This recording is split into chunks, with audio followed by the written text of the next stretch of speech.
Shalom, shalom, shalom, peuple de Dieu. Shalom, shalom, shalom, peuple de Dieu. Que l'Éternel vous bénisse. Que l'Éternel vous bénisse. Soyez tous les bienvenus dans la présence de l'Éternel.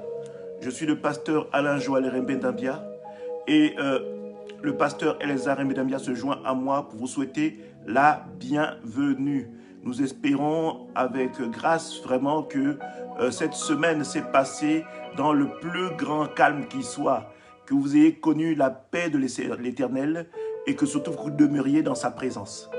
Alléluia. Donc soyez tous les bienvenus. L'assemblée qui vous reçoit, c'est bien la mission évangélique des éclaireurs pour Christ. Nous nous excusons d'avance pour le retard qui a été occasionné, qui a été fait indépendamment de notre volonté.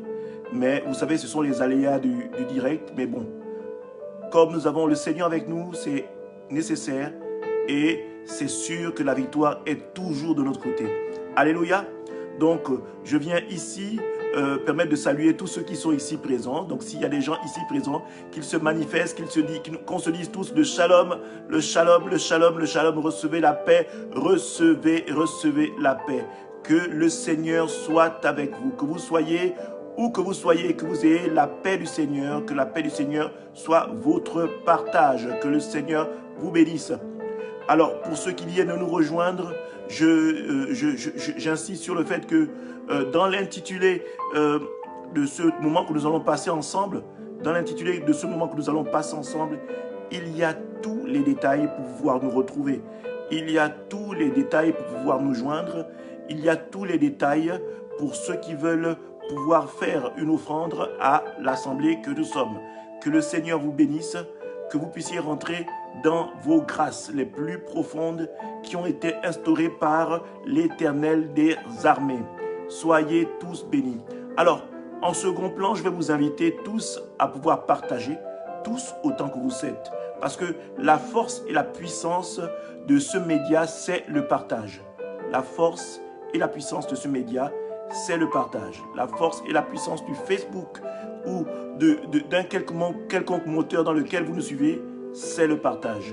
Et le partage vous permet, aux bien-aimés, de faire l'une des plus grandes missions, sinon la plus importante que le Seigneur nous a laissée avant de partir, c'est celle de faire de toutes les nations des disciples.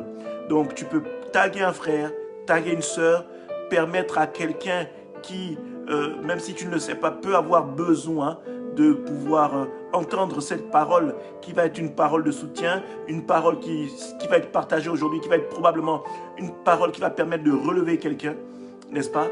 Parce que nous traversons des moments difficiles et je dois dire que depuis quelques mois, donc disons la fin de l'année 2020, en début de cette année, nous sommes tous terrassés, sinon poursuivis par une épidémie qui est mondiale, n'est-ce pas, qui est le Covid-19. Donc aujourd'hui, les jours sont mauvais. Nombreux sont ceux qui sont sur les lits d'hôpitaux et qui ont besoin d'une parole qui va pouvoir les relever.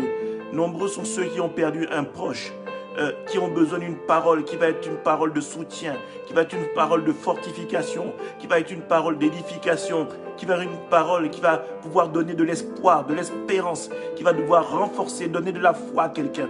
Alléluia. Donc je souhaiterais que tu sois celui-là ou que tu sois celle-là qu'il partage cette parole, qui permette à tout un chacun, peut-être dans ton entourage, peut-être dans ta famille, peut-être dans ton réseau amical, que tu puisses partager cette parole qui va être une parole de soutien pour quelqu'un.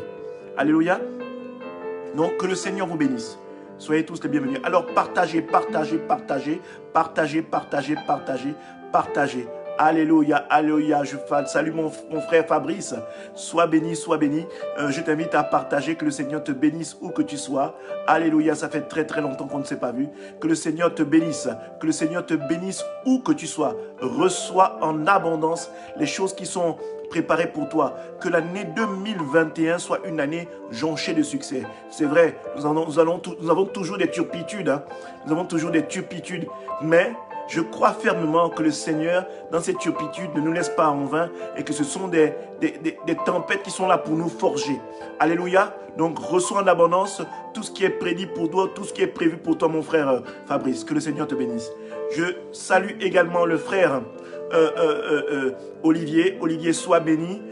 Reçois en abondance tout ce qui est préparé pour toi. Je salue également du côté de Libreville, mon frère Obaminsa. Reçois en abondance. On ne s'est pas vu depuis pour nous souhaiter les meilleurs vœux, mais je crois que le Seigneur a quelque chose de merveilleux pour tout un chacun pour cette année. C'est vrai, j'ai la conviction que cette année sera une année difficile, mais je crois que ceux qui resteront accrochés au Seigneur seront épargnés de beaucoup de maux.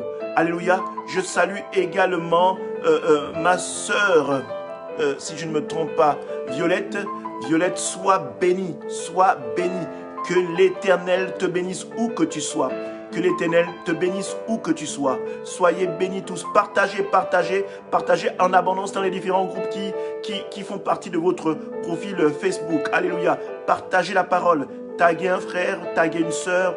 Alléluia. Que cette parole qui va être partagée aujourd'hui soit une parole qui va relever. Le Seigneur a mis vraiment quelque chose à cœur qui va pouvoir être une source d'encouragement pour quelqu'un, qui va être une source d'encouragement pour quelqu'un. Donc, partagez.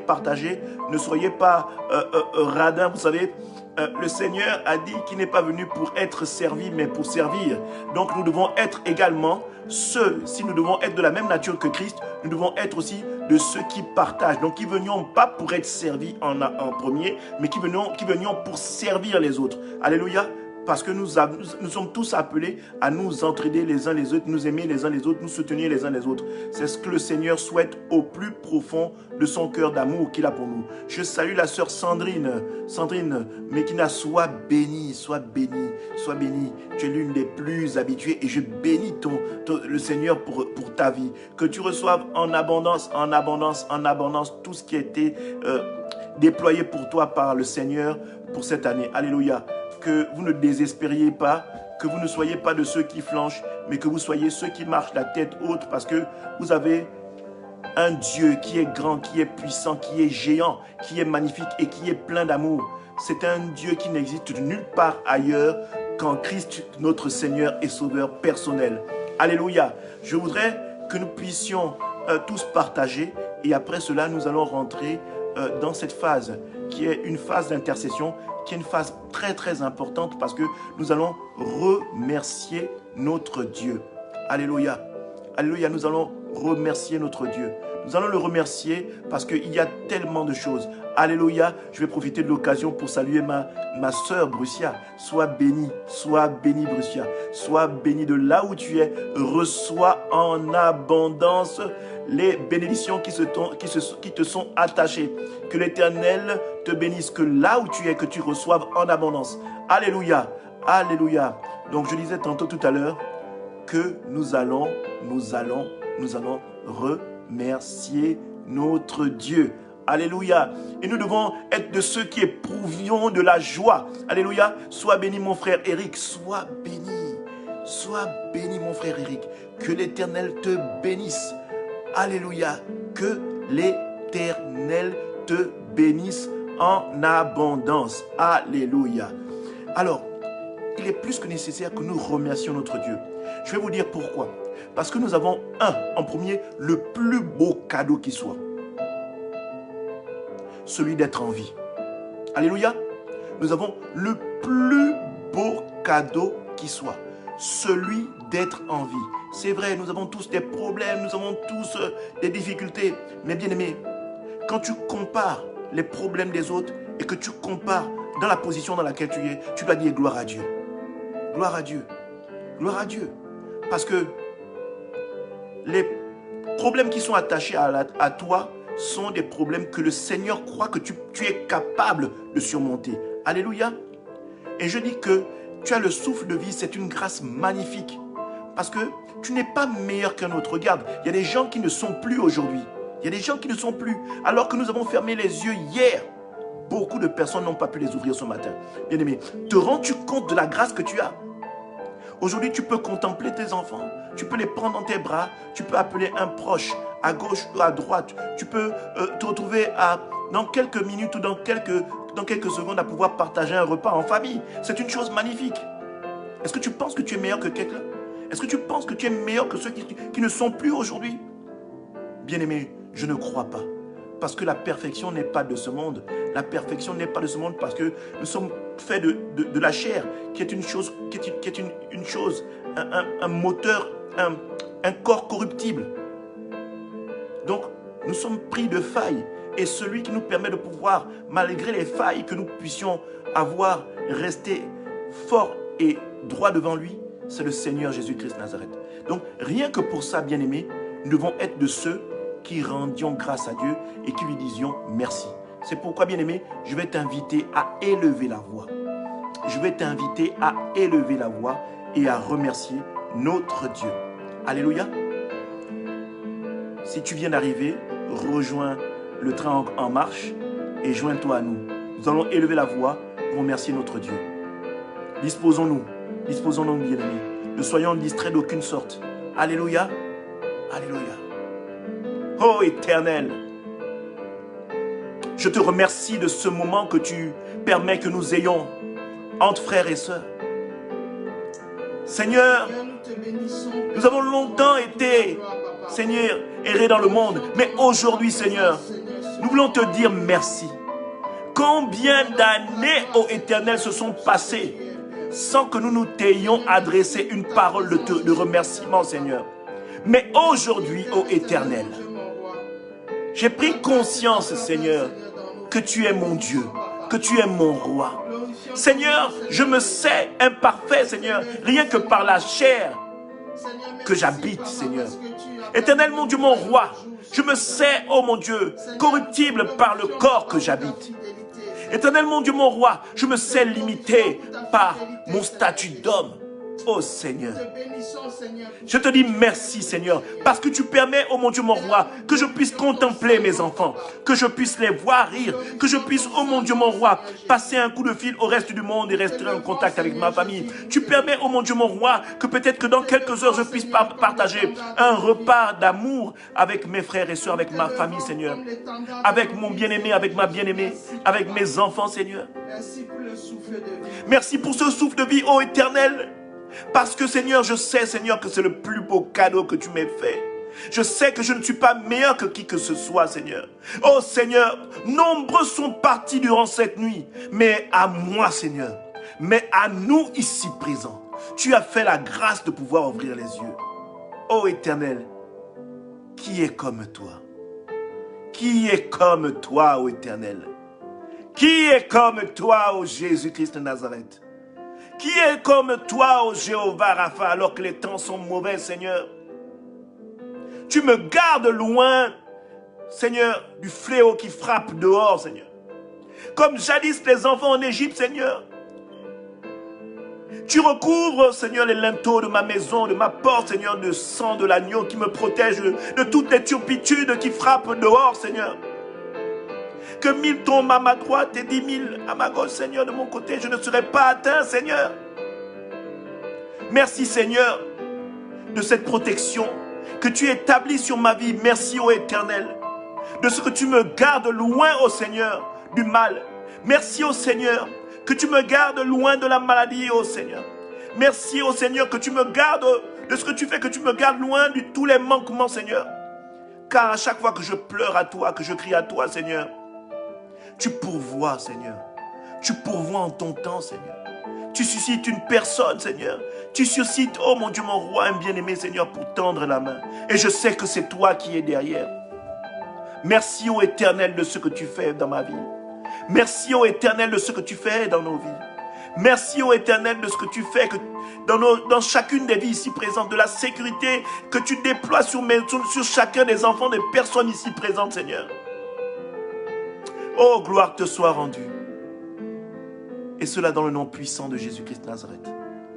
Amen. Amen. Alléluia, alléluia, ô bien-aimé. Alléluia, nous allons rentrer dans la seconde phase, qui est la phase du pardon. Alléluia. La Bible déclare que même si nos péchés sont rouges comme le cramoisi, il est digne et bon pour nous les pardonner. Alléluia. Donc, bien-aimé, si tu viens d'un cœur sincère, je vais te dire, et je viens dire à quelqu'un que le Seigneur est capable est capable de te pardonner. Ne crois pas que tu es le seul à porter les maux de ce monde parce que les gens ne te pardonnent pas. Non, même si les hommes ne te pardonnent pas, mais le Seigneur, lui, il te pardonne. Alléluia. Même si les hommes ne te pardonnent pas, l'Éternel, lui, il est capable de te pardonner. Tout dépend de la position dans laquelle tu viens vers lui. Tout dépend de la disposition que tu prends à venir vers lui. Tout dépend de la décision que tu vas prendre maintenant. Alléluia. Alors, bien-aimés, nous devons être de ceux, nous nous disons chrétiens, mais bon nombre d'entre nous ne sont pas capables de pardonner. Vous savez, si Christ ne s'était pas adressé à son Père en disant qu'il demandait à ce que notre Père nous pardonne dans les cieux, nous ne serions pas la place que nous avons là aujourd'hui, bien-aimés. Vous voulez comprendre que le pardon, c'est vrai, c'est une chose difficile. Mais c'est bien parce que c'est difficile que le pardon a une puissance. Vous savez, il y a beaucoup de choses dans lesquelles, beaucoup de bénédictions dans lesquelles nous ne pouvons pas rentrer parce que nous ne pardonnons pas. Alors que Christ était à la croix, alors que tout le monde lui crachait dessus, alors que tout le monde l'insultait, alors que tout le monde donnait et jurait sur lui, donnait des imprécations, des méchancetés sur lui, lui, il a eu la force de pardonner. Et ça, c'est la plus grande chose que Christ ait fait. Le pardon, la croix, le signe de la croix, c'est le signe du grand pardon de Dieu. C'est le symbole du grand pardon de Dieu. Et surtout, la manifestation de l'amour puissant de Dieu qu'il a pour nous. Parce que aller à la croix, c'est crucifier tout ce que nous pouvons avoir comme colère envers un frère. Pour crucifier tout ce que nous avons tout ce que nous avons gardé comme étant prisonnier en nous. Nous avons gardé en nous le mal qu'un frère ou une soeur nous a fait. Eh bien, la croix est un moyen de crucifier la chair pour laisser l'Esprit de Dieu s'exprimer. Alors, je veux dire à quelqu'un, bien-aimé, mon frère, ma soeur, il est nécessaire que tu abandonnes tout aujourd'hui. Et tu proclames de ta bouche que tu pardonnes un frère, que tu pardonnes cette soeur qui t'a fait tant de mal. Oui, bien-aimé, il est nécessaire et c'est indéniable. Parce que si tu ne peux pas pardonner ton frère que tu vois, comment veux-tu aller demander au Seigneur de te pardonner? Si tu ne peux pas aimer ton frère que tu vois, comment peux-tu adorer Dieu que tu ne vois pas? Alléluia.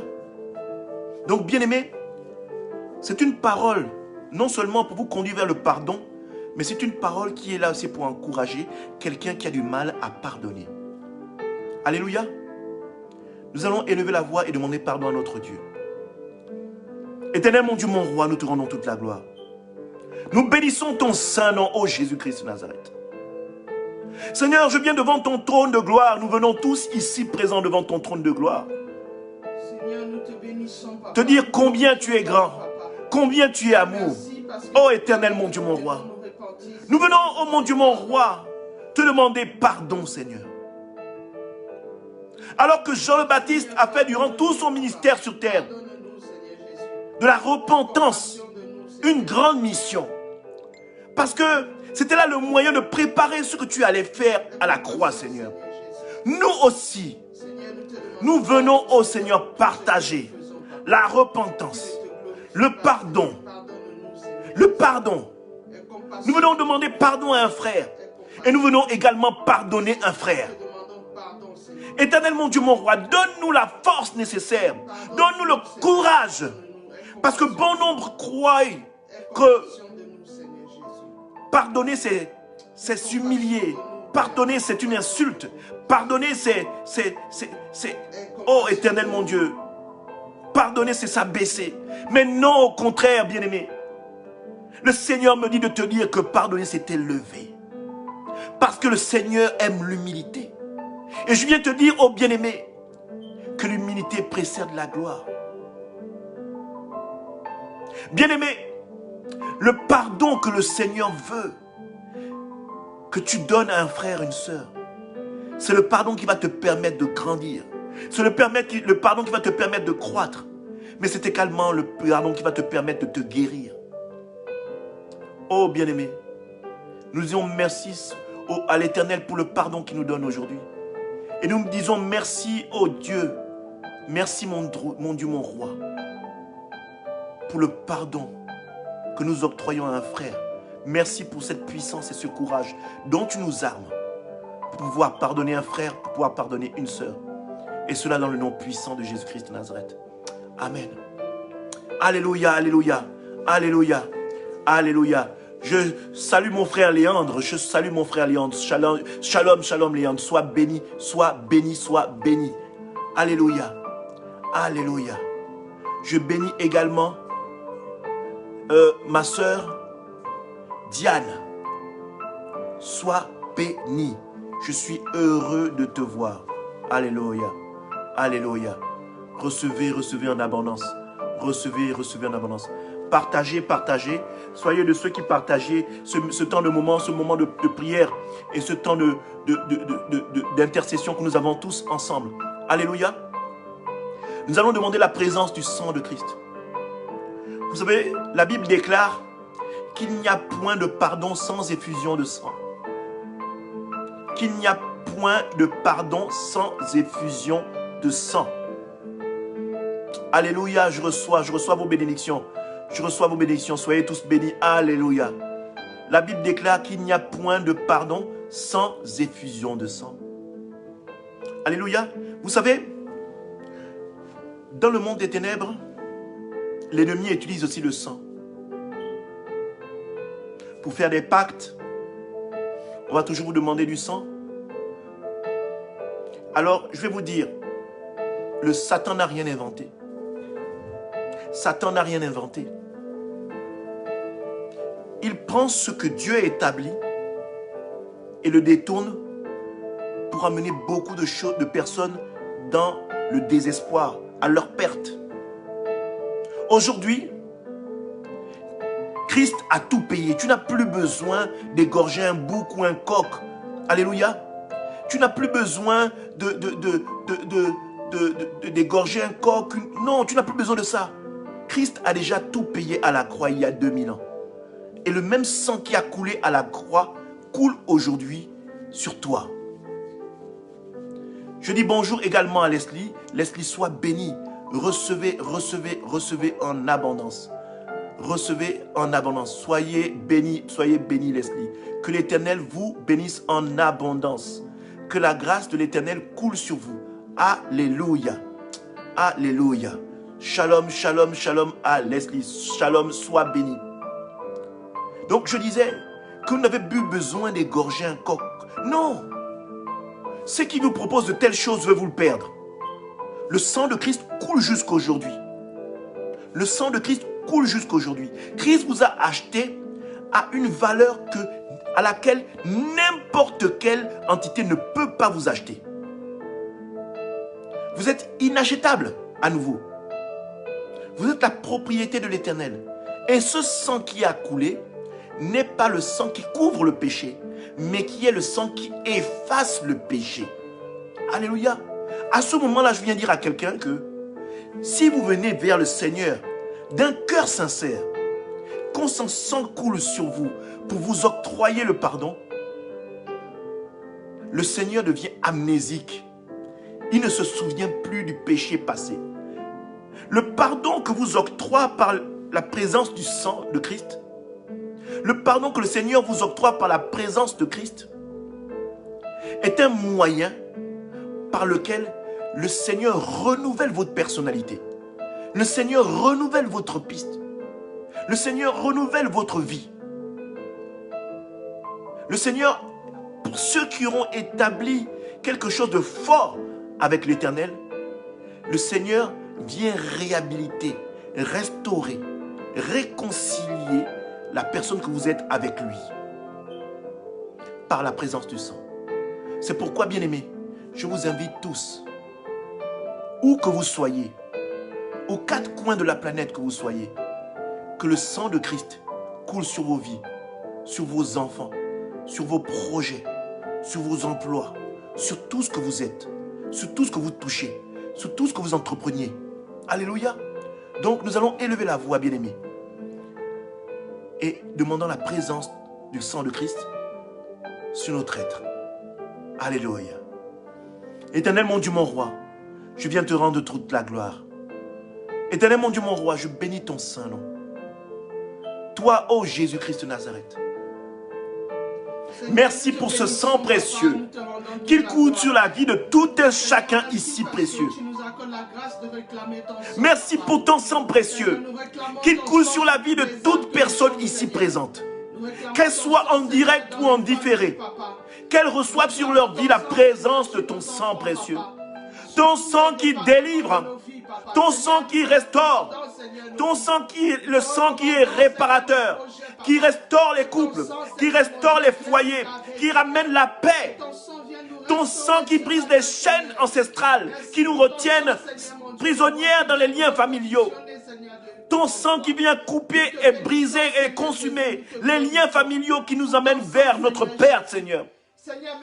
Ton sang qui vient briser les portes des prisons spirituelles dans lesquelles nous étions prisonniers, Seigneur. Ton sang qui vient briser les chaînes auxquelles nous étions attachés, Seigneur, qui nous empêchait d'accéder, Seigneur, à la naissance, qui nous empêchait d'arriver, oh mon Dieu, mon roi, à l'emploi, qui nous empêchait, oh Seigneur, d'arriver à toi, Seigneur. Seigneur, je viens dire à quelqu'un que ce sang qui a coulé, ce sang qui a coulé est la rançon qui a été payée pour toi. Et que rien, ni personne ne peut te reprendre. Parce que ce sang te rend libre. Que l'Éternel te touche où que tu sois. Que l'Éternel te touche où que tu sois. Que tu reçoives cette paix. Que tu reçoives cette paix. Oh, reçois, bien-aimé. Reçois cette paix. Que ce sang efface cette angoisse, cette inquiétude, cette peur, ce doute.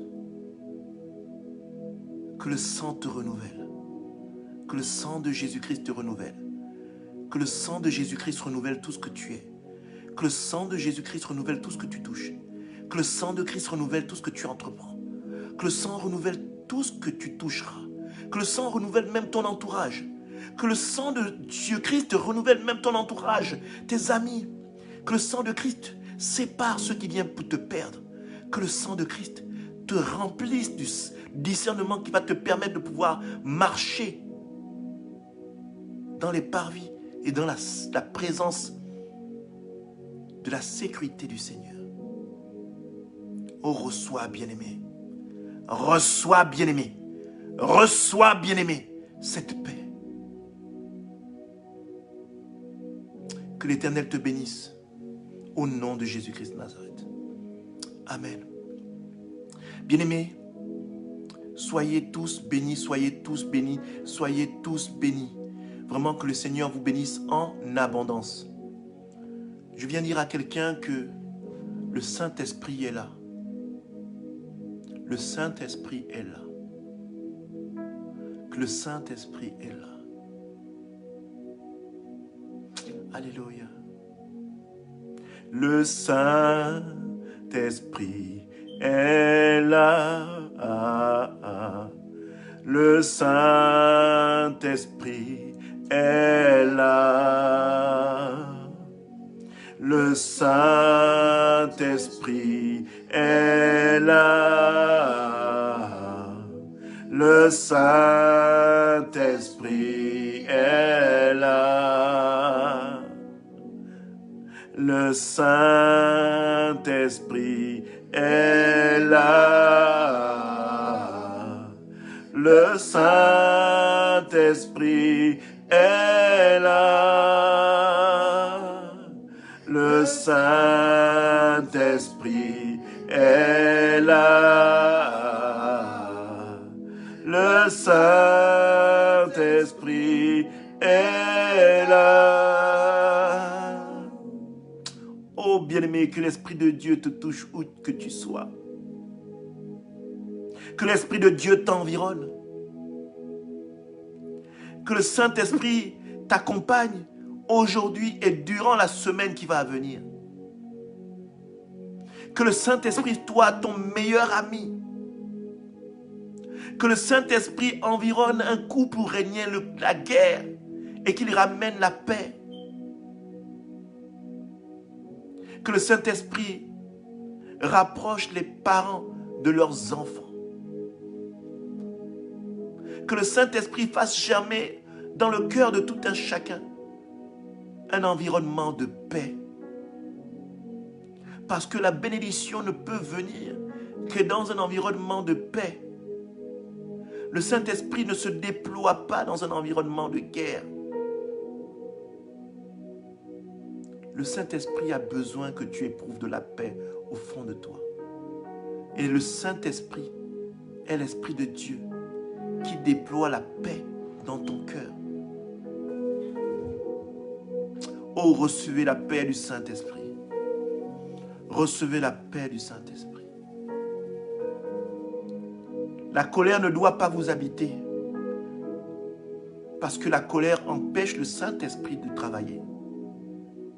La jalousie ne doit pas vous habiter. Parce que la jalousie empêche le Saint-Esprit de travailler. L'hypocrisie ne doit pas vous habiter. Parce que l'hypocrisie empêche le Saint-Esprit de travailler. Vous devez manifester le fruit de l'Esprit. Le fruit de l'Esprit. La paix, la tempérance, la bénignité, la joie. Recevez, recevez, recevez le Saint-Esprit. Recevez le Saint-Esprit. Recevez le Saint-Esprit. Recevez le Saint-Esprit. Recevez le Saint-Esprit. Recevez le Saint-Esprit. Recevez le Saint-Esprit. Recevez le Saint-Esprit. Recevez le Saint-Esprit. Que l'esprit de la colère, de l'esprit de la jalousie, que l'esprit de la méchanceté, que l'esprit, oh, tous ces esprits soient chassés au nom de Jésus.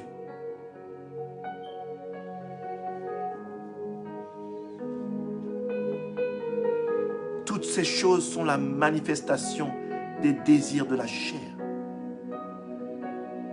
des désirs de l'imperfection qui nous habitent. Recevez la paix. Recevez la paix. Et cela dans le nom puissant de Jésus-Christ de Nazareth. Amen. Alléluia, nous allons acclamer notre Dieu. Nous allons acclamer notre Dieu. Nous allons acclamer notre Dieu. Nous allons acclamer notre Dieu de cette victoire qui met au plus profond de notre cœur. Nous allons acclamer notre Dieu pour cette victoire qu'il déploie au plus profond de notre cœur. Recevez, recevez, recevez, recevez en abondance. Recevez en abondance. Que le Saint-Esprit vous accapare. Que le Saint-Esprit vous environne. Recevez. Alléluia. Alléluia. Gloire, gloire, gloire, gloire à Dieu. Gloire à l'Éternel Dieu des armées. Alléluia. Que le Seigneur vous bénisse en abondance. Alléluia. Je vous dis également shalom encore une seconde fois pour ceux qui nous retrouvent. Je vous invite également à partager, partager, partager. Alléluia. Partager, partager dans tous les groupes. Dans tous les groupes qui font partie de vos profils Facebook. Taguez un frère, taguez une sœur. Invitez quelqu'un, invitez un frère, invitez une sœur. Alléluia, alléluia, soyez de ceux qui fassiez le vrai travail que l'Éternel attend de nous. Faites de toutes les nations des disciples. Et cela se fait dans les réseaux sociaux en partageant partageant. Alléluia. Que le Seigneur vous bénisse. Le Seigneur a mis en mon cœur aujourd'hui un message fantastique. C'est un message qui va être un message d'encouragement. C'est un message qui va permettre de fortifier quelqu'un. C'est un message pour qui est affligé, pour qui est abaissé. C'est un message qui va permettre à quelqu'un de se relever. Alléluia. C'est un message qui va permettre à quelqu'un de se rapprocher du Seigneur plus encore, plus et davantage. C'est un message qui va permettre à quelqu'un qui n'a jamais connu le Seigneur de pouvoir dire au Seigneur, aujourd'hui, je vais recevoir une nourriture spirituelle qui va me nourrir et qui va me donner de la pêche, qui va me donner du courage, que dis-je, qui va me permettre de pouvoir marcher durant l'année 2021 avec un esprit de vainqueur, avec un courage de lion, n'est-ce pas, avec un amour d'agneau, comme l'agneau immolé qu'est Jésus-Christ, un courage de lion comme le lion qui est le Jésus-Christ Nazareth, le lion de la tribu de Juda. Alléluia, alléluia. Donc partagez, partagez, partagez. Ne soyez pas radins, ne gardez pas, ni égoïste, ne gardez pas ces messages pour vous. Partagez, alléluia. Vous ne savez pas qui vous pouvez toucher, qui vous pouvez aider, mais partagez. Ça peut être une parole qui va aider quelqu'un aujourd'hui. Ça va être une parole qui va permettre de pouvoir donner du courage à quelqu'un. Quelqu'un qui se pose des questions et qui pense que sa vie est une vie d'échec. Je vais dire à quelqu'un, non, non, non, parce que le Seigneur veut que tu te lèves. Le Seigneur veut que tu te lèves. Le Seigneur ne veut pas que tu sois seulement quelqu'un qui soit là, qui soit un spectateur, mais le Seigneur veut que tu sois acteur toi-même, que tu sois un homme d'action, que tu sois quelqu'un qui appuie sur le bouton qui va te permettre d'actionner ta destinée, qui va te permettre d'actionner ta bénédiction. Alléluia. Je vais dire aussi à mon frère, le pasteur Boris Golombi, sois béni, sois béni, sois béni. Et maman Firmine, soyez béni. Que l'Éternel vous bénisse en abondance, en abondance.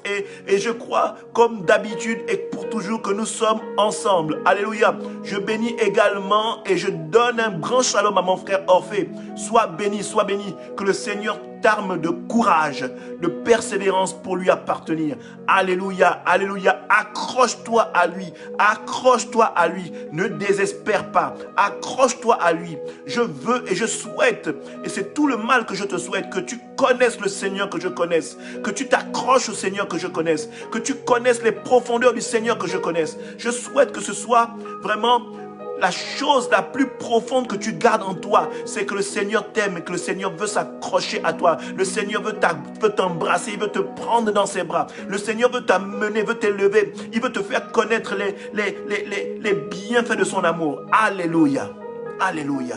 Recevez en abondance, recevez que ces paroles que je donnais pour le frère Orphée soient également pour tous ceux qui sont là ici présents, qui reçoivent ça en différé ou en direct, qu'ils reçoivent vraiment la paix du Seigneur.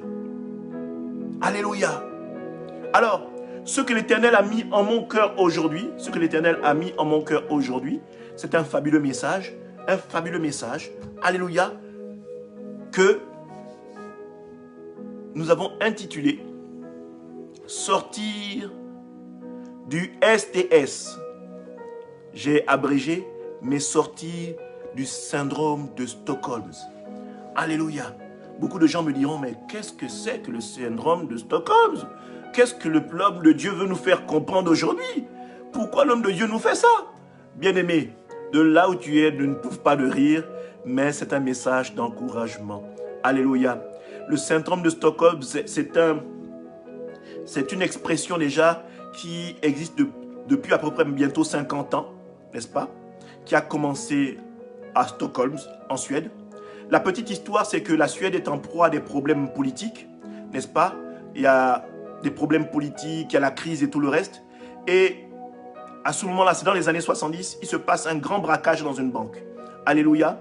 Alors, pendant ce braquage, en fait, il y a les policiers font le pied de grue, il y a des otages et tout le reste, ils négocient pendant de longs jours. Et finalement, les policiers arrivent à sortir les otages de ce braquage, de cette prise en otage. Alors, ils se retrouvent tous au tribunal, tous à être écoutés. Et finalement, au lieu que les otages se mettent à accuser, n'est-ce pas, les braqueurs, eh bien, les otages ont en fait plaider en la faveur des otages, des braqueurs. Les otages se sont mis à plaider en la faveur des braqueurs. Comme pour dire, mais c'est normal qu'ils aient braqué. Le système politique de la Suède est tellement tordu, la politique est tellement cavalière, il y a des problèmes de partout. En fait, vous avez poussé ces braqueurs à bout. Ils étaient obligés, pour chercher de l'argent, à aller braquer une banque. Alléluia. C'est de là d'où est sorti le syndrome de Stockholm. Parce que le braquage a eu lieu dans la ville de Stockholm en Suède. Et ça a maintenant été attribué à tous ceux, n'est-ce pas, qui, par des moments qui ont été perturbés par leur ravisseur ou par des enlèvements. Je vais prendre le cas par exemple de cette dame qui s'appelait Natashka Kapouche, qui a été enlevée pendant 8 ans et qui a été enlevée pendant 8 ans et enfermée et qui s'est mise à être amoureuse de son bourreau, qui s'est mise à éprouver de l'amour pour son bourreau. Donc elle a été animée de ce syndrome de Stockholm. C'est-à-dire c'est un traumatisme où nous retrouvons à avoir de l'affection pour nos bourreaux, pour ceux qui nous torturent, pour ceux qui nous font souffrir. Alléluia. Et je veux que nous puissions tous ici présents élever le niveau de cette compréhension. Alléluia. Je voudrais que tu comprennes ici, bien-aimé, que même, nous ici, dans le monde, nombreux sont ceux qui sont sujets au syndrome de Stockholm. Nombreux. Et pour cela, pour bien rentrer dans le sujet, alléluia, pour bien rentrer dans le sujet, je bénis la sœur Blanche, sois bénie, shalom, shalom. Pour bien rentrer dans le sujet, je voudrais que nous puissions aller dans la parole de Dieu, pour que vous puissiez comprendre ce qui se passe. Alléluia. Nous allons aller dans le livre de Exode, pour que vous puissiez comprendre ce qui se passe. Je vais lire la parole. Nous allons aller dans le livre d'Exode, Exode à son chapitre 13, à son verset 17 à 22. Exode chapitre 13, verset 17 à 22. Je lis la parole. Et comme j'aime à le dire, mon frère, ma sœur, prends ta Bible. Ne sois pas un spectateur. Sois aussi un homme d'action, sois une femme d'action, n'est-ce pas? Sois celle qui prend sa Bible et qui vérifie la parole. Alléluia. Je dis ça pourquoi? Pas seulement parce que tu es avec le pasteur Alain Joël, mais où que tu ailles dans une assemblée, prends ta Bible. Sois comme les chrétiens de Béret. Vérifie la parole. Parce que l'ennemi, quand il veut t'avoir, il se sert de la parole pour te détourner. Donc si tu n'es pas quelqu'un qui vérifie, tu vas aller à tout vent de doctrine. Alléluia! C'était une petite parenthèse que j'aime faire à chaque fois que je partage la parole de Dieu. Donc soyez bénis. Nous avons dit Exode, chapitre 13, verset 17 à son verset 22. Alléluia. Je lis la parole à son verset 17. Lorsque Pharaon laissa aller le peuple de Dieu, Dieu ne le conduisit point par le chemin du pays des Philistins, quoique le plus proche, car Dieu dit, le peuple pourrait se repentir en voyant la guerre et retourner en Égypte. Alléluia. Au verset 18, mais Dieu fit faire au peuple un détour par le chemin du désert, vers la mer Rouge. Les enfants d'Israël montèrent en armes hors du pays d'Égypte. Au verset 19, Moïse prit avec lui les os de Joseph, car Joseph avait fait jurer les fils d'Israël en disant, Dieu vous visitera et vous ferez remonter avec vous mes eaux loin d'ici. Ils partirent de Sukkot et ils campèrent à Étam, à l'extrémité du désert. Au 21, l'Éternel allait devant eux le jour dans la colonne de nuée pour les guider dans leur chemin et la nuit dans la colonne de feu pour les éclairer, afin qu'ils marchassent jour et nuit. La colonne de nuée ne se retirait point devant le peuple pendant les jours, ni la colonne de feu pendant la nuit. Par l'étape, le peuple, alléluia, alléluia. Ce que je voudrais vous faire comprendre ici, dans ce texte, c'est que le Seigneur est toujours avec nous. Toujours avec nous. Et je voudrais prendre pour exemple le peuple d'Israël qui est sorti d'Égypte. Dieu a montré, alors que le peuple d'Israël était resté 430 ans en Égypte comme esclave. Dieu avait annoncé à Abraham 400 ans d'esclavage pour son peuple. Mais 430 ans se sont ajoutés pour la préparation de Moïse. Quand il est parti d'Égypte, il a passé de nombreuses années dans le désert jusqu'à son retour. Il s'est passé à peu près une trentaine d'années. Donc 430 ans à peu près. Alléluia. Suivez-moi très bien. Moïse a fait le nécessaire par le canal de Dieu qu'il a investi, a sorti le peuple hébreu d'Égypte. Le peuple hébreu est parti avec Moïse dans le désert parce que Moïse était le guide, mais en réalité, Moïse n'était pas réellement le guide. Moïse exécutait la volonté de Dieu. Et pendant ce temps dans le désert, le peuple hébreu s'est retrouvé à dire, nous avons soif. Dieu a donné de l'eau. Le peuple hébreu a dit, nous avons faim. Le Seigneur a fait tomber les cailles et la manne. Alléluia. Mais malgré tout cela, le peuple hébreu n'était pas convaincu. Le peuple hébreu trouvait toujours matière à ruminer. Le peuple hébreu trouvait toujours matière à faire la moue.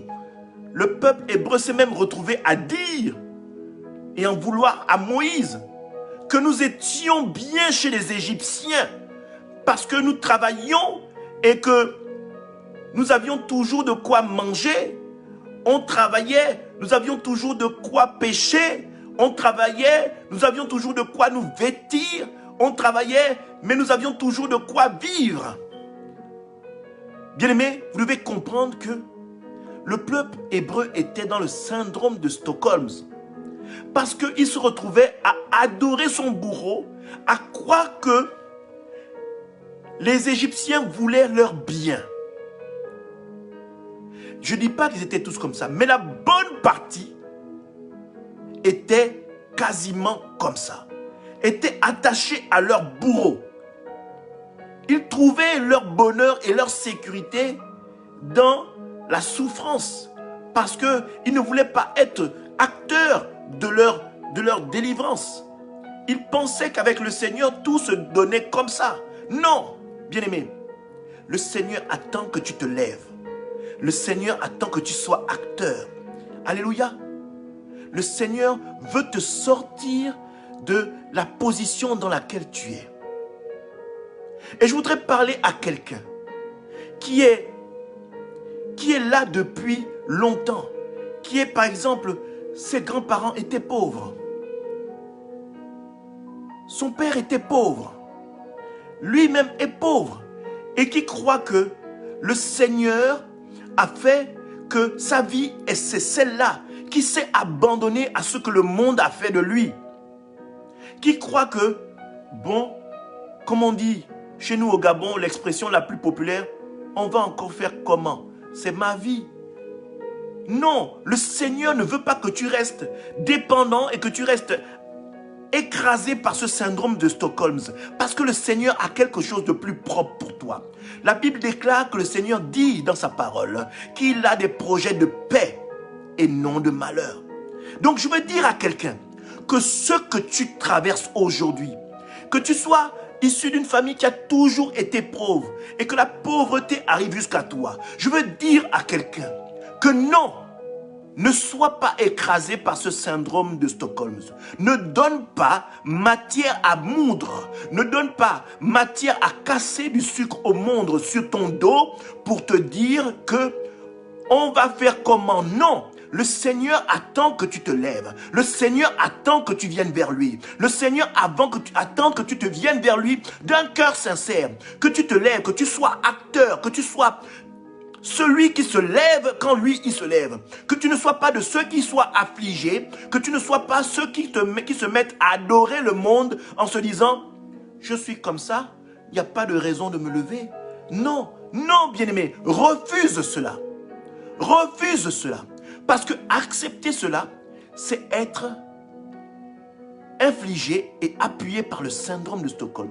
C'est te mettre à adorer le monde. C'est te mettre à aimer ce monde qui te torture, qui t'afflige. Alléluia.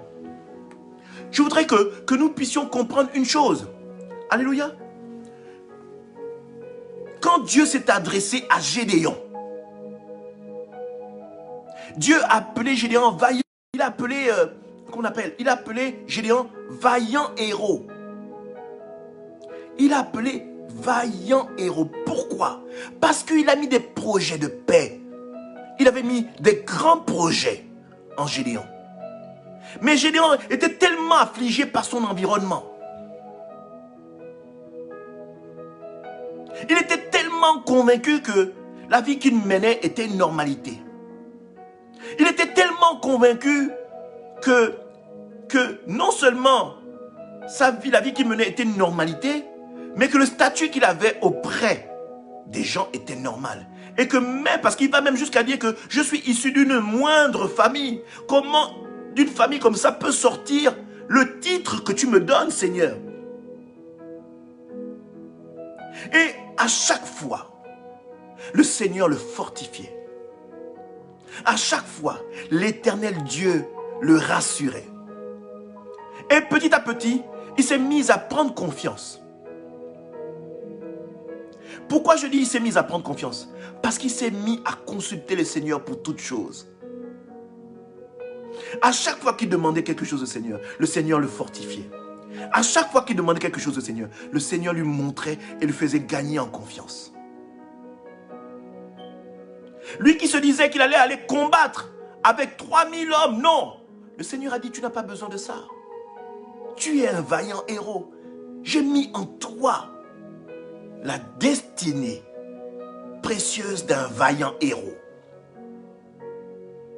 Je viens dire à quelqu'un qui se sent affligé par le monde, qui se sont écrasés par le monde, que le monde a battu, à tel point que le monde a fait de lui, qu'il croit, à tel point que le monde l'a tellement écrasé, qu'il croit que la vie qu'il mène est une normalité, et qu'il n'a aucun moyen de s'en sortir.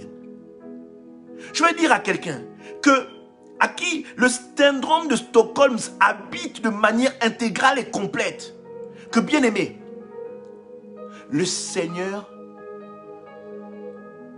a un plan de paix pour toi et non de malheur.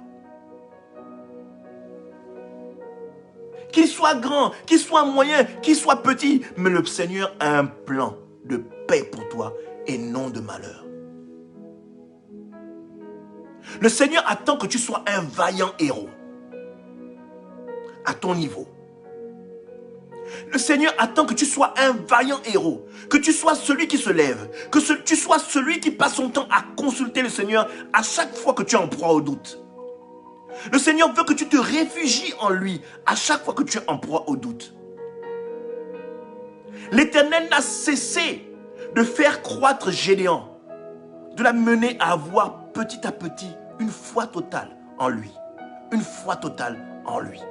Jusqu'à ce que Gédéon ait pris de l'assurance. Bien-aimé, peut-être que tu t'es confié au monde jusqu'à maintenant.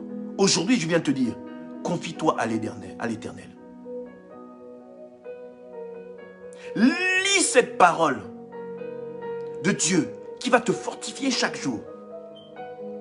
Elle va te parler tout comme elle a parlé à Gédéon. Elle va te fortifier tout comme elle a fortifié Gédéon. Elle va t'armer de courage tout comme elle a armé de courage Gédéon. Même si tu es d'une famille moindre, le Seigneur peut faire sortir quelque chose de costaud de toi. Le Seigneur peut faire jaillir quelque chose de puissant en toi. Le Seigneur peut faire de toi quelqu'un de grand pour le servir. Le Seigneur peut faire quelque chose de géant avec toi. Le Seigneur peut te faire sortir du désert pour t'amener à la table des rois.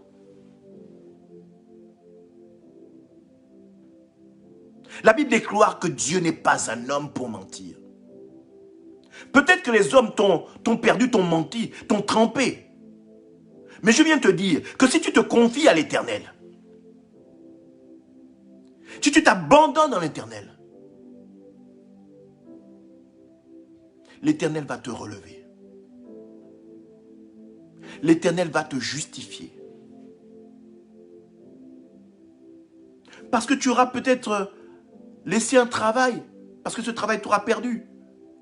Tes amis, tes frères, tes sœurs, tes collègues vont peut-être t'abandonner. Mais je viens te dire que Dieu, non, lui ne va pas t'abandonner. Parce que Dieu a un plan précieux pour toi. Dieu a quelque chose de très grand pour toi. Dieu a quelque chose de très grand pour toi. Dieu a quelque chose qui va te permettre un plan de paix. Dieu veut fortifier quelqu'un au travers de cette parole. Qui est dans une famille où la naissance n'est plus, le mariage n'est plus, ou dans ces familles où les femmes font seulement des enfants et ne connaissent pas le mariage, où le travail ne rentre pas dans ces maisons alors qu'ils ont fait de grandes études, où ils sont toujours en proie à la mort. Le Seigneur vient parler à quelqu'un en faisant comprendre que ce que tu vis n'est pas ce que le Seigneur a prévu pour toi. Ce que tu crois être une normalité n'est pas ce que le Seigneur a préparé pour toi. Ce que tu crois que les gens t'ont abandonné, que rien ne marche pour toi, le Seigneur attend que tu te rapproches encore un peu plus de lui. Fais encore un effort, bien-aimé. Fais encore un effort. Ne sois pas de ceux qui s'affligent en disant, on va faire comment? Refuse ce langage. Refuse ce langage. Vous savez, bien-aimé, je vais vous faire une partie de ce qu'est mon témoignage. Je suis arrivé en France et je me suis mis à travailler pour quelque chose d'une entreprise très costaud. Mais finalement, ça s'est mal soldé parce que l'entreprise a fait faillite. Et je me suis retrouvé à faire un travail que je n'aurais jamais souhaité ou même imaginé que je ferais. Mais bien aimé, c'est dans ce travail-là, alors que j'étais en proie au découragement, mon épouse était celle qui m'a encouragé à rester dans ce travail-là. Je désespérais beaucoup. Mais mon épouse avait toujours une parole venant du Seigneur qui était une parole de soulagement pour moi, une parole qui me réconfortait. Elle m'a mené à ne pas refuser le fait de m'affliger et de croire que tout est fini, il n'y a plus aucun espoir. Alléluia. Et c'est dans ce moment-là que j'ai repris courage. Et c'est au travers de ça, de ces paroles-là, qui étaient des paroles bibliques, des paroles d'encouragement, que le Seigneur m'a béni et qui m'a sorti de là pour me mettre à la position à laquelle je suis. Plus tard, on aura l'occasion de rentrer un peu plus dans ce témoignage. On aura préparé quelques détails, quelque chose qui va vous permettre de pouvoir connaître ce témoignage. Donc, ce que je veux dire à quelqu'un, c'est que, vous voyez, Gédéon était entouré de 3000 bonhommes. Mais l'Éternel, qu'est-ce qu'il a fait? Il a réduit ces 3000 et il en a laissé seulement que les 10%. 300 personnes. Cela veut dire quoi? Cela veut dire que pour sortir de ce syndrome de Stockholm-là, vous devez vous rapprocher de l'Éternel. Et l'Éternel va opérer un tri autour de vous. L'Éternel va opérer un tri autour de vous. Vous savez, tous ces amis que vous avez autour de vous ne sont pas forcément vos amis. Le Seigneur va vous permettre d'opérer un tri. Peut-être même que vous n'aurez même pas l'occasion de le dire verbalement. Mais le fait que vous vous rapprochez de l'Éternel, il y a beaucoup de choses que vous ne ferez plus. Donc vous serez forcément en désaccord avec ceux avec qui vous travailliez, vous étiez avant. Ceux avec qui vous aviez ce même penchant-là. Le fait que vous vous retiriez, eux-mêmes vont dire, mais c'est plus la peine, le frère, il ne fait plus. Depuis qu'il est devenu chrétien, on ne comprend plus. Depuis qu'il a décidé de suivre. Non, allons-y. Le Seigneur va opérer un tri. Tout comme Gédéon, il y avait 3000 personnes, 3000 soldats, il s'est retrouvé avec 300. Et c'est avec ces 300 personnes qu'il a eu la victoire. Le Seigneur va faire un tri. Et c'est avec ces 300 personnes-là, pour imaginer un peu l'histoire de Gédéon, le Seigneur va vous permettre d'avancer. Bien-aimés, il y a beaucoup de gens avec qui je marche avant qu'avec qui je ne marche plus. Pas parce que je ne les aime pas, mais parce que le Seigneur m'a disposé dans une autre direction. Et bon nombre ne sont pas capables de venir avec moi. Pas parce que je ne les aime pas, pas parce que je les déteste, mais parce que j'ai décidé de suivre une voie autre qui est celle du Seigneur. Et le Seigneur se charge de faire la séparation. Peut-être que le Seigneur aura à faire un travail plus tard pour que ces personnes viennent le retrouver au travers de moi. Ça, seul le Seigneur le sait. Mais je sais que ça fait partie de la mission première du Seigneur, de faire de toutes les nations des disciples. Donc je crois fermement que le Seigneur va opérer quelque chose en son temps. Alléluia. Donc, bien-aimé, sois un vaillant héros. Ne sois pas dépendant de ce syndrome de Stockholm que le monde veut te faire croire que tu es. Chasse cette personnalité-là que le monde t'a déjà infligée. Chasse cette chose-là que le monde veut te faire croire que tu es condamné à être comme ça. Refuse ça. Parce que le Seigneur a un projet de paix et non de malheur. Alléluia. Je voudrais que nous allions dans le livre de Matthieu. Dans le livre de Matthieu, je voudrais que nous allions dans son chapitre 14. Chapitre 14. Donc Matthieu chapitre 14, versets 25 à 33. Matthieu chapitre 14, versets 25 à 33. Alléluia. Je répète encore, Matthieu chapitre 14, versets 25 à 33. Je lis la parole. Vers la fin de la nuit, Jésus se dirigea vers ses disciples en marchant sur les eaux du lac. Quand ils le virent marcher sur l'eau, ils firent pris de panique. C'est un fantôme, dirent-ils. Et ils se mirent à pousser des cris de frayeur. Mais Jésus leur parla aussitôt. Rassurez-vous, leur dit-il, c'est moi, n'ayez pas peur. Alors Pierre lui dit, si c'est toi, Seigneur, ordonne-moi de venir te joindre sur l'eau. Alléluia. Au verset 29, on dit ceci. Viens, lui dit Jésus. Aussitôt Pierre descendit du bateau et se mit à marcher sur l'eau, en direction de Jésus. Au verset 30, mais quand il remarqua combien le vent soufflait fort, il prit peur.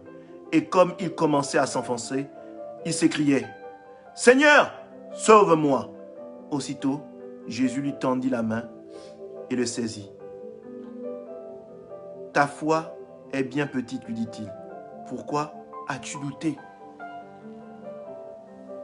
Alléluia. Le Seigneur n'a pas suscité ce moment-là pour se moquer des apôtres, ni pour leur faire peur. Le Seigneur a suscité ce moment-là avec les apôtres pour les enseigner. Vous voyez, ils ont pris peur. Ils ne savaient pas qui c'était. Jésus s'est présenté.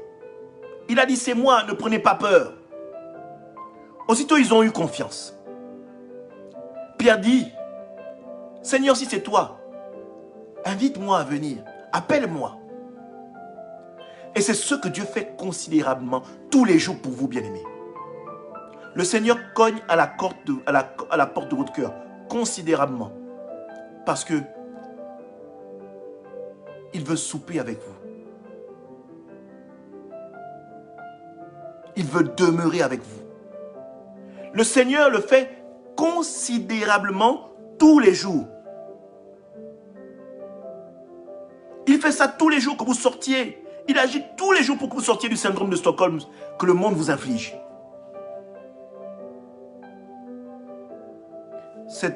Certains sont réceptifs, mais je dois dire que la plupart, non. Mais le Seigneur insiste tous les jours. Et vous devez voir, en ce que le Seigneur insiste tous les jours, la grandiosité, l'immensité de son amour pour vous. Alléluia. Pierre a commencé à faire un pas, 2 pas, parce qu'il s'appuyait. Il a pris support, appui, pas sur les eaux, mais sur l'eau vive qu'est la parole de Dieu. Il s'est appuyé sur l'eau vive qui est Jésus. Jésus lui a montré que si tu veux me suivre, tu dois t'appuyer sur la parole. Regarde comment je fais. Je suis 100% homme, 100% Dieu. Mais l'homme que tu vois devant toi s'appuie sur sa parole et marche sur l'eau vive qui est la parole de Dieu. Alléluia. Mais qu'est-ce qui s'est passé? C'est ce que le Seigneur veut que vous fassiez. Que vous soyez de ceux qui vous appuyez sur la parole de Dieu. Qui vous appuyez sur cette eau vive.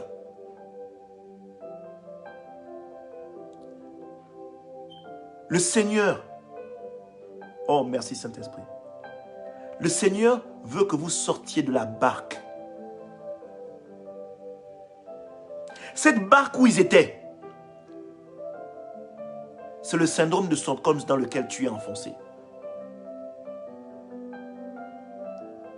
Cette barque où tu es, c'est le syndrome de Stockholm dans lequel tu es assis, qui est ballotté par les vents, les tempêtes, dans laquelle tu t'es dit, c'est ça ma vie. Le syndrome de Stockholm, c'est la barque dans laquelle tu es assis. Et le syndrome de Stockholm, c'est la barque dans laquelle Pierre et les autres apôtres étaient assis. Ils sont rentrés dans la présence du Seigneur. Pierre est sorti de la barque. Pierre est sorti de cette compréhension. Pierre est sorti de la position. Pierre est sorti de la condition du syndrome de Stockholm dans lequel il était. Pour s'appuyer sur la parole de Dieu qui est l'eau vive, pour s'approcher de Christ. Mais la Bible déclare qu'à un moment donné, il était sur la parole, mais après il a perdu le regard sur Christ.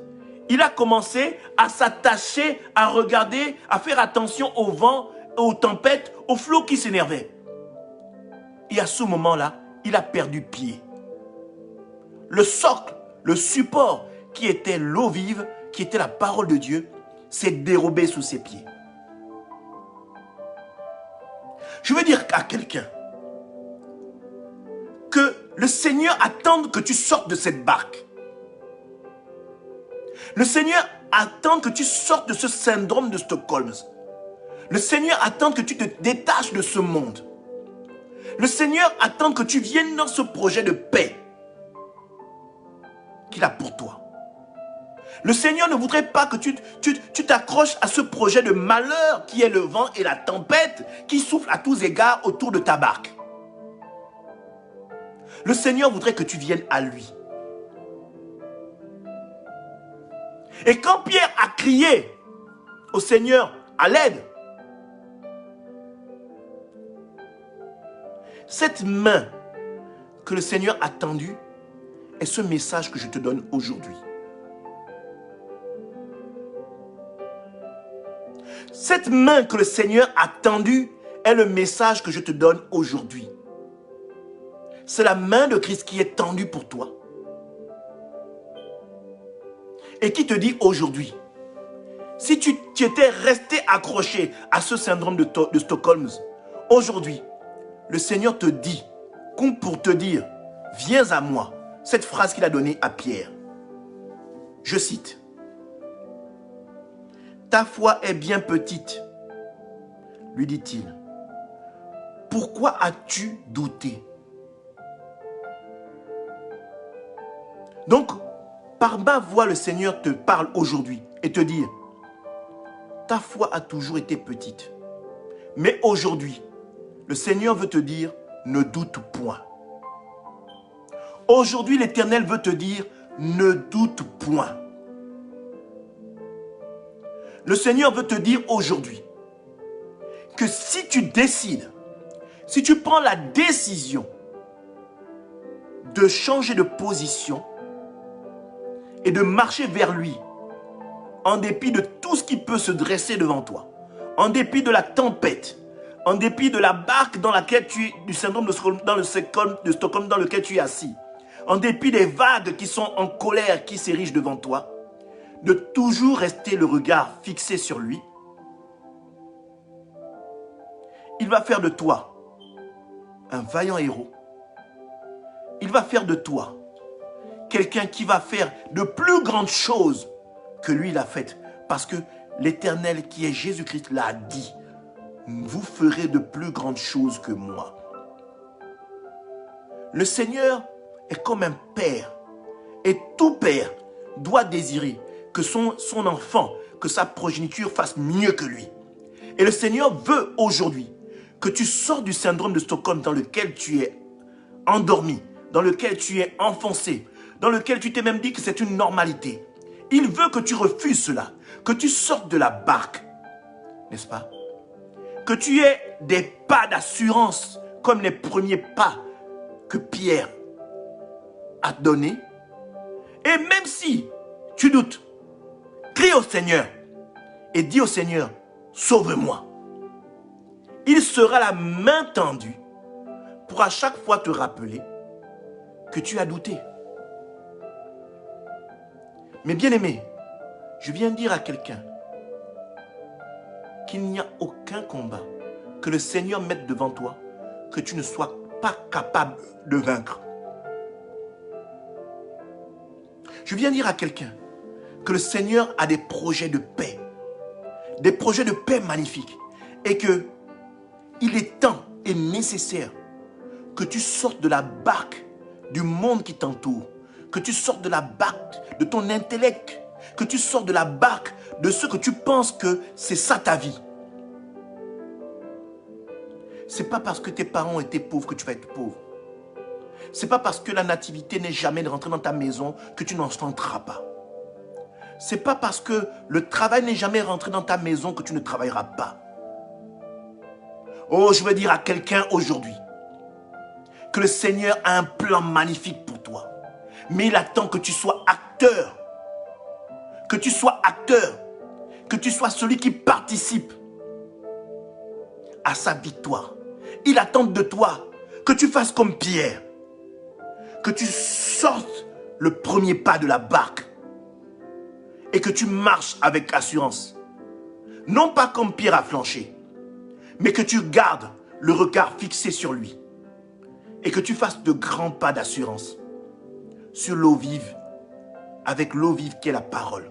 Pas sans l'eau vive. Avec l'eau vive qui est la parole. Que tu marches et que tu vas en vaillant héros. Comme l'a fait Gédéon. Vers ta destinée. Une destinée de victoire. Et non une destinée de malheur. Je veux dire à quelqu'un ici que tu dois refuser les souffrances que t'inflige ce monde et que tu chasses ce syndrome de Stockholm qui t'habite depuis de nombreuses années auquel tu t'étais habitué, à laquelle tu t'es même dit, on va faire comment? C'est ma vie? Non! Refuse cela au nom de Jésus. Le syndrome de Stockholm ne sera pas ton partage. Mais seul Jésus-Christ et son amour et sa parole sont ta victoire. Seul Jésus-Christ est ta solution. Seul Jésus-Christ est la solution. Je voudrais élever la voix ici pour mes frères et mes sœurs. Et de là où tu es, bien-aimé, tu vas me suivre. Je vais élever la voix. Éternel mon Dieu, mon roi, je viens te rendre toute la gloire, Seigneur. Je bénis ton saint nom, ô Jésus-Christ de Nazareth. Parce que je crois que tu as un projet de paix pour moi. Et que le malheur que j'endure n'est pas ma vie. Et que la condition dans laquelle je suis né n'est pas ma vie. Et que les projets de paix que tu as pour moi, Seigneur Jésus-Christ, je veux m'abandonner à toi. Je veux vivre selon ta volonté. Je veux marcher selon ta parole. Je veux devenir ce que tu veux que je sois.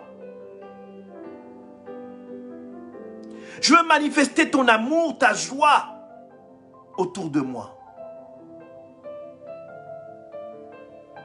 Seigneur, je veux chasser ces projets de malheur que le monde a mis sur ma vie.